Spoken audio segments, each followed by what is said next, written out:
I'm Susan Beck with Cooking Made Simple. Today I'm going to show you my recipe for barbecues.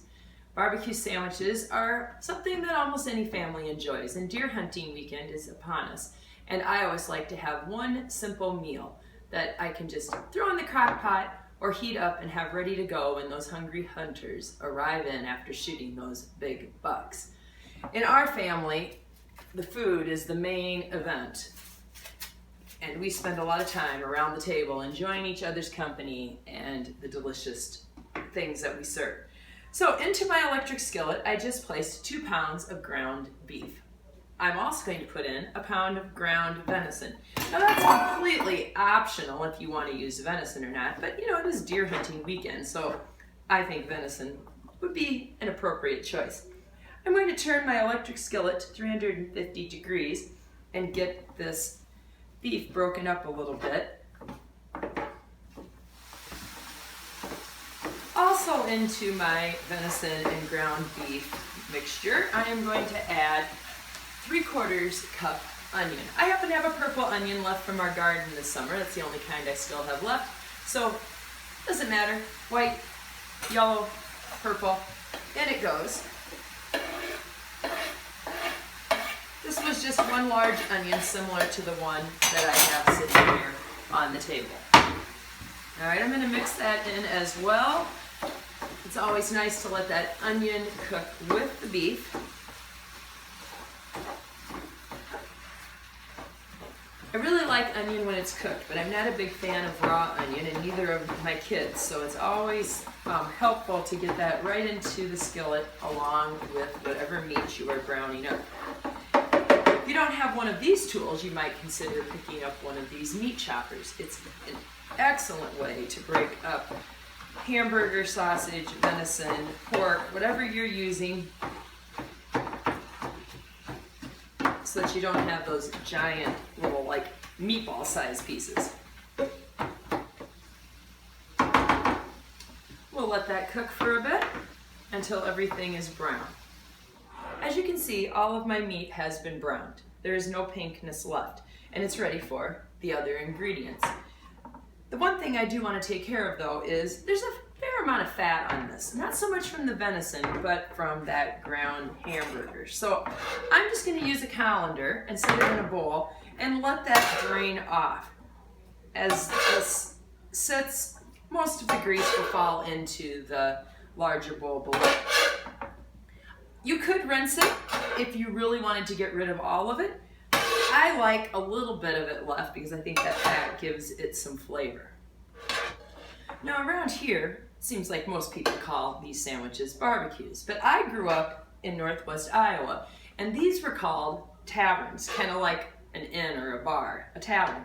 My mother grew up in Northeast Iowa, and she called these Maid-Rites. I also hear people call them sloppy joes. So I don't know, what do you call them? Feel free to leave a comment down below sharing what your family has named this type of sandwich. All right, so we've got most of that out of there, and even just in that little bit of time, most of that grease has drained out. Back into our electric skillet, we will place our hamburger.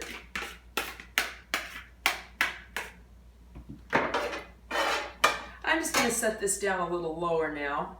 Maybe 200, 250 degrees will be just fine as we add in the other ingredients to actually turn this into a barbecue. So, into our drained and browned meat, we are going to add 23 ounces of tomato sauce, 3/4 cup ketchup. This is another nifty tool you might like to purchase if you don't have one of these. I just love how I can just push the end and pop out sticky substances such as peanut butter, honey, and ketchup. We're also going to add in 3/8 teaspoons of ground pepper. So I'm just going to crank around here. I don't know, I like pepper, so 6 times. I have 3 tablespoons of white vinegar, although there may be nothing wrong with apple cider vinegar, you really wouldn't notice the difference. 3 tablespoons of brown sugar and 3 teaspoons of Worcestershire sauce. Now that's just going to heat in my electric skillet for at least 20 minutes. You want to allow those flavors to meld together, and heat is what really takes care of that. I like to make these for potlucks, large family gatherings, and every summer when we go up north to the cabin and have lots of friends and family join us there, it's a nice easy meal that I can bring along. My barbecues are starting to simmer and warm right up. Give them a few more minutes and they'll be ready to eat. I've been using an electric skillet today for this, but if you were making a smaller batch, you could do this on top of your stove in your regular frying pan.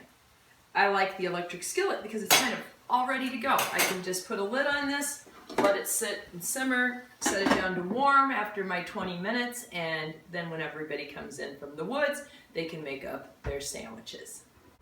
Well, I think it's time to give this a try. Got myself a nice sesame seed bun here. Add on some sloppy Joe barbecue tavern mix, whatever you'd like to call it. I think you have to have dill pickles. It's the only way. And we're ready to give it a taste.